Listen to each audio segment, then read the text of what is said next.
प्रहार तीक्ष्ण कर दिए हैं। चाहे हम बाहरी संसार की बात करें या आध्यात्मिक संसार की, शैतान अपने प्रहारों को तीक्ष्ण कर चुका है। हर और अशांति, दुख का विस्तार कर रहा है। एक बार एक गुरु भाई जब साधना में बैठे तो अनुभव में गुरु महाराज जी ने उन्हें समझाया कि आज का समय वैसा ही समय काल है जैसा त्रेता में श्री राम और रावण के धर्म युद्ध के समय था, जैसा द्वापर में पांडवों और कौरवों के धर्म युद्ध के समय था। आज अडिगता से अपने शिष्य धर्म का निर्वाह करना होगा, तभी इन भीषण परिस्थितियों से पार पा सकते हैं, इनमें विजित हो सकते हैं। साधकों, जिस प्रकार श्री राम ने वानरों का चयन किया था, भगवान श्री कृष्ण ने पांडवों का चयन किया था, उसी प्रकार गुरुदेव सर श्री आशुतोष महाराज जी ने हम सभी का चयन किया है। और गुरु वह सर्वोच्च शक्ति हुआ करती है। यदि साधक उनका आश्रय ले ले, उनसे जुड़ जाए, तो इस संसार की कोई भी अन्य शक्ति साधक को परास्त नहीं कर सकती। और गुरु की दिव्यता को प्रकट करता ऐसा ही एक बड़ा सुंदर अनुभव है जो मैं आपके साथ साझा करना चाहूंगी। एक बार एक गुरु बहन के मन के भीतर कुछ लोगों की परिस्थिति को देखकर, मनस्थिति को देखकर एक प्रश्न हुआ कि महाराज जी, कैसे नकारात्मक शक्तियां किसी की बुद्धि को इतना प्रभावित कर देती हैं कि उन्हें कितना भी समझाया जाए वो क्यों समझ नहीं पाते। उस समय जब वह बहन साधना में बैठी तो उन्होंने अनुभव में एक दृश्य देखा। उन्होंने देखा कि शैतान है और वो अपने हाथ को सर के पास घुमाता है और तभी उसके सर के चारों ओर एक घेरा बन गया। उस घेरे में से किरणें निकलने लगी, रेस निकलने लगी। अब वो किरणें जिस भी व्यक्ति का स्पर्श करती, उस व्यक्ति के सर के चारों ओर भी वैसा ही घेरा बन जाता और उसका अपनी बुद्धि से कंट्रोल खत्म हो जाता। अब वो व्यक्ति वही सोचेगा, वही करेगा जो शैतान उससे करने को कहेगा। उस गुरु बहन ने तभी देखा कि वो किरणें उनकी ओर आने लगी।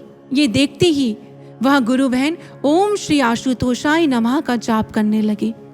इस मंत्र का जाप करते ही उन्होंने पाया कि वो किरणें उनका स्पर्श नहीं कर पाई। इस अनुभव के माध्यम से गुरु महाराज जी ने उन्हें समझाया, जो गुरु का ध्यान करेगा, जो गुरु में एकाग्र रहेगा, गुरु से जुड़कर रहेगा, फिर शैतान का प्रहार होने पर वह उससे बच जाएगा। लेकिन जो गुरु को छोड़कर किसी और का ध्यान, किसी और का चिंतन करेगा, किसी और से जुड़ेगा, फिर शैतान का प्रहार होने पर वह उससे बच नहीं पाएगा। गुरु से जुड़ना होगा, क्योंकि गुरु साक्षात परब्रह्म, गुरु ब्रह्म का साकार रूप हुआ करते हैं। जहां गुरु के ज्ञान स्वरूप का ध्यान साधक को ब्रह्म बल देता है, वहीं गुरु के साकार रूप का चिंतन, स्मरण, उनके नाम का जाप करना, यह भी शिष्य को, साधक को ब्रह्म बल से ही पोषित करता है। और गुरु भक्तों, जिस समय साधक इस ब्रह्म बल को अर्जित कर लेता है, तब गुरु की कृपा से वह अपने लक्ष्य को प्राप्त कर लेता है। एक बड़ा सुंदर उदाहरण है जो इस समीकरण को बड़ा सुंदर रूप से प्रकट करता है, स्पष्ट करता है। एक बार मां पार्वती पर विस्मरण के दैत्य अपस्मार ने प्रहार किया और उस प्रहार के कारण मां पार्वती सब कुछ विस्मृत करने लगी, सब कुछ भूलने लगी। और उस समय भी मां पार्वती उस विकट परिस्थिति में भी ध्यान में निमग्न हो भगवान शिव का स्मरण करती रही, भगवान शिव का चिंतन करती रही। और उस समय भगवान शिव आनंद तांडव करते हुए नटराज रूप में प्रकट हुए। पर एक बड़ी विचित्र घटना है, ये हमें सोचने पर विवश करती है कि जब मां पार्वती पर एक दैत्य ने प्रहार किया है, जिस कारण वे सब कुछ विस्मृत कर रही है, भूल रही है, अगर वे पूर्ण रूपेण से उससे प्रभावित हो जाएं, तो उनका तो अस्तित्व ही समाप्त हो जाएगा।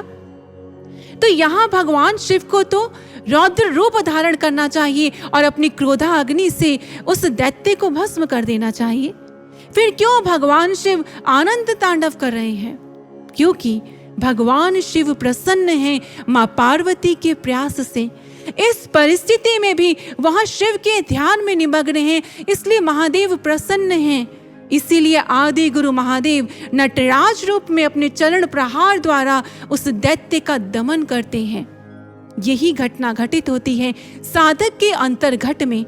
जब वह आज्ञा चक्र पर गुरु से जुड़ता है, उस समय शिव समान सतगुरु नटराज रूप में उसके घट के भीतर प्रकट होते हैं और अपने एक चरण के द्वारा शिष्य के उन दोषों अवगुणों पर प्रहार करते हैं, उनका दमन करते हैं जो इस लक्ष्य से हमें विचलित कर देने वाले हैं। और वही सतगुरु अपने दूसरे चरण से साधक को आध्यात्मिक उन्नति समृद्धि प्रदान करते हैं और उस समय शिष्य के जीवन में वह मंत्र साकार हो जाता है जब वह असत्य मृत्यु के बंधन से मुक्त हो सत्य अमृत के साम्राज्य में प्रवेश करता है, अपने लक्ष्य को विजित कर लेता है। गुरु भक्तों, निसंदेह इस मार्ग में बढ़ते हुए इस काल के प्रभावी समय में परिस्थितियां विकट हैं बाहर और भीतर, लेकिन शिष्य अगर ब्रह्म बल और गुरु की कृपा रूपी इस सुंदर समीकरण को लेकर बढ़ता है तो वह अपने लक्ष्य को अवश्य प्राप्त कर भी लेता है। और इसी यात्रा को व्यक्त करते हुए एक शिष्य ने शब्दों में कुछ यूं व्यक्त किया, चला फिर एक बार पुनः वो रूप बना विकट विकराल, संशय अहम काम अस्त्र से साधकता पर करने तीक्ष्ण प्रहार, ब्रह्म बल कर अर्जित साधक लक्ष्य पथ पर पग धरे, ध्यान धरे सतगुरु का नित इस संग्राम में डटे रहे। तब हो प्रगट सतगुरु घट में रूप धरे नटराज, दमन करे दुष्ट कपल में साधक को दे अभयदान, ले संबल ब्रह्म बल का और पा सतगुरु की कृपा अपार, तब निश्चित साधक पा जाता जीवन लक्ष्य दिव्य महान, तब निश्चित साधक पा जाता जीवन लक्ष्य दिव्य महान। इसलिए गुरु भक्तों, आए अंत में गुरुदेव के श्री चरणों में यही प्रार्थना करते हैं कि गुरुदेव आपकी कृपा से हर साधक हर शिष्य अपने लक्ष्य को विजित करे और ब्रह्म ज्ञानी साधकों की सृजन सेनानियों की यह विजय संपूर्ण प्राणियों को अज्ञान के शैतान के साम्राज्य से मुक्त करवा दे और विश्व में चहुओर शांति की स्थापना हो। आए इसी मंगल कामना के साथ हम गुरुदेव के श्री चरणों में नमन अर्पित करते हैं एक जय घोष के माध्यम से। बोलिए ब्रह्म ज्ञान प्रदाता गुरुदेव सर श्री आशुतोष महाराज जी की जय, सियावर रामचंद्र भगवान की जय, सत्य सनातन।